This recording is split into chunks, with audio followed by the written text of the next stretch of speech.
Okay, so let's look at the equation of a parabola as a conic section with its vertex at the origin.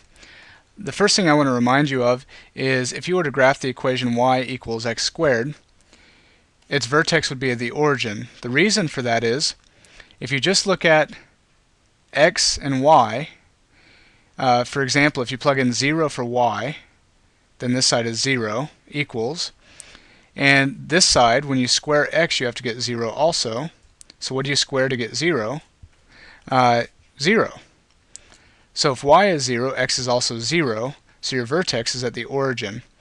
Okay? An example that wouldn't be that way is if you have like y equals x plus 1 squared. If y is 0 in this case, x would have to be negative 1 because negative 1 plus 1 squared is 0. So x and y, make them 0, that tells you where your vertex is. Okay, so keep that in mind. Alright, let's go back to basics here. So the vertex is at the origin and this parabola opens upward. We're all familiar with this one. If you see an equation where one of the variables is squared and the other variable is to the first power, like this one is, you have a parabola. Okay? And in fact, if x is squared, you have a vertical parabola. I always remember that by looking at this example that I'm very familiar with. Okay? So keep that in mind. Now parabolas can be wider, such as this red one, or they could be narrower, like this one. Okay? And the way to do that is to introduce a number in here that's multiplied on one of the sides. So what we're going to do is we're going to look at the equation that's convenient for a conic section. Let's get rid of this graph.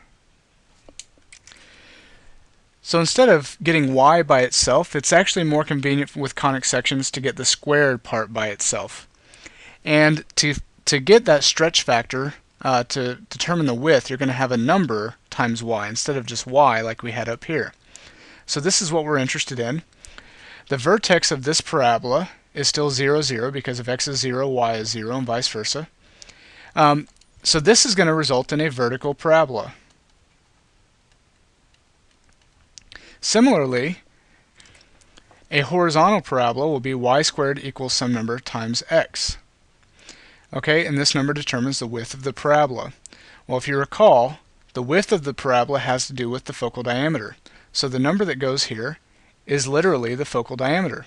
Okay? So let's see an example. X squared equals 8y.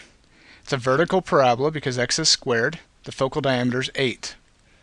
So my vertex is at the origin. My focal diameter is 8. So 1/4 of that, 8 divided by 4, is 2. So my focus is 2 units away from my vertex. So let's say 1, 2 is up here. So there's my focus. My focal diameter is 8, so I need to go 4 in each direction. 1, 2, 3, 4, get a point. 1, 2, 3, 4, get a point. And I've got my parabola. No problem.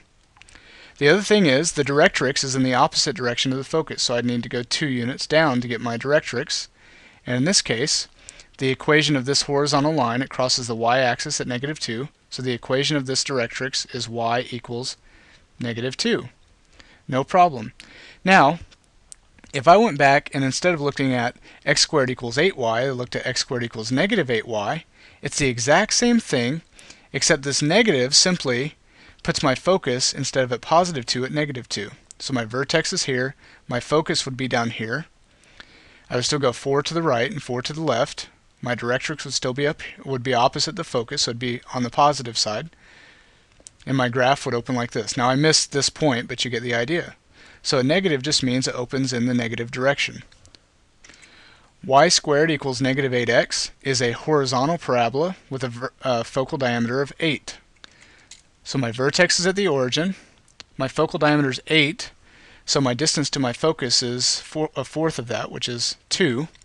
And since it's negative, it opens in the negative direction horizontally. So that would be opening left. So I go 1, 2 to get my focus. Focal diameter is still 8, so I go 4 in each direction. Get these 2 points. Graph the parabola. Put my directrix on the opposite side. The equation for this directrix is x equals +2, because it goes through 2 on the x-axis.